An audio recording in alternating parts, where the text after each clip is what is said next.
Today on the Topic Show, Bud Light sales figures are in, and they are still terrible. Vivek Ramaswamy versus Mark Cuban on school choice gets 3.2 million views in 2 days.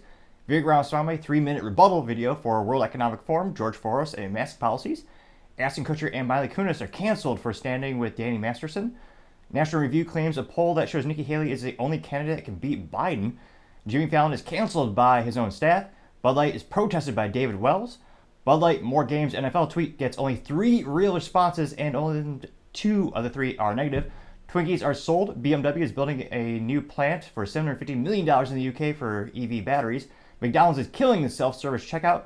Disney and Charter reach an agreement to end their blackout. And Cash App and Square have an outage. All of that and much more on The Topping Show.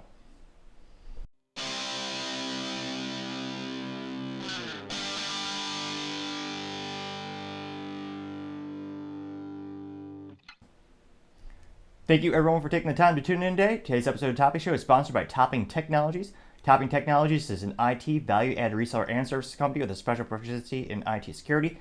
Heck, I see their founder release twice a day. Gotta say he's quite handsome and brilliant. He's me, that's the joke. If you're an IT leader or business owner and need a little assistance, reach the team at sales@toppingtechnologies.com. Also, for the whole month of September, we're giving away a free flamethrower with every September purchase. Click the website for additional details. Additionally, trying to get to 4,000 subscribers by the end of September, so you click that button, I would greatly appreciate it. Now, going on over to the business part of the podcast, you have Twinkies.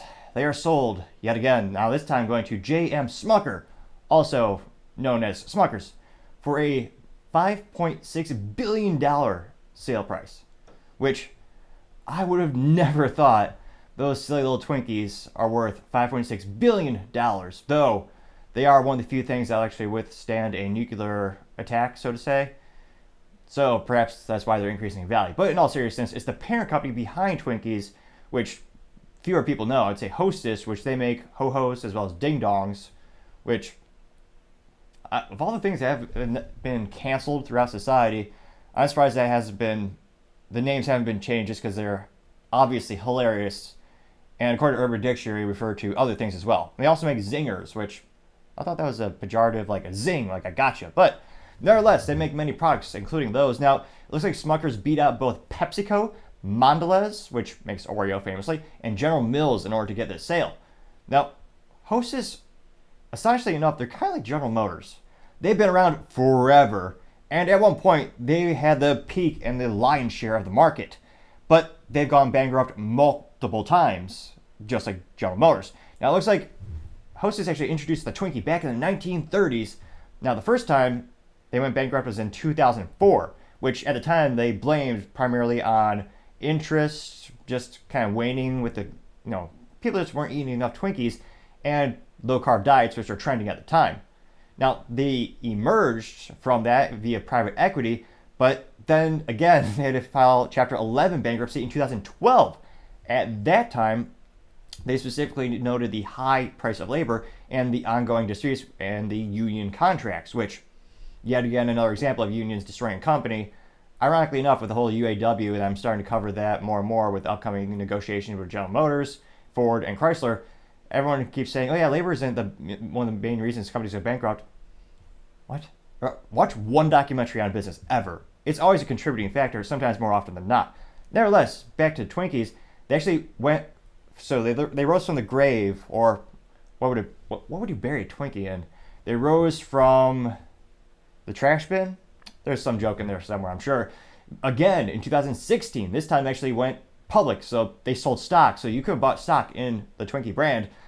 And interestingly enough, their sales nearly doubled. Perhaps Americans just stopped caring about health nutrition at all.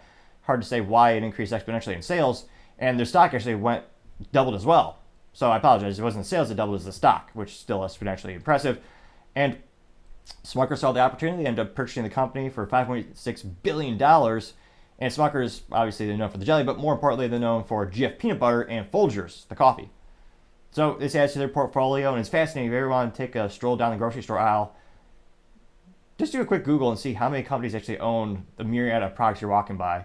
Fun fact, if you go down the salty snack aisle, it's about 63% all manufactured by PepsiCo because they own Frito-Lay. Fun fact of the day, if you're ever at trivia or ever need a fun fact. We could usually count on this show. Thank you everyone for taking the time to tune in. Again, we're trying to get to 4,000 subscribers by the end of September, so if you can click that button, I would greatly appreciate it. Also, taking the time to like and comment greatly help out the video with the algorithm. Feedback is always appreciated. Love hearing about your experiences, how you can make the show better together. Also, lastly, don't forget to tell your family, tell your friends, tell your coworkers, heck, tell your enemies, tell anyone and everyone. Just stay safe and fight the good fight.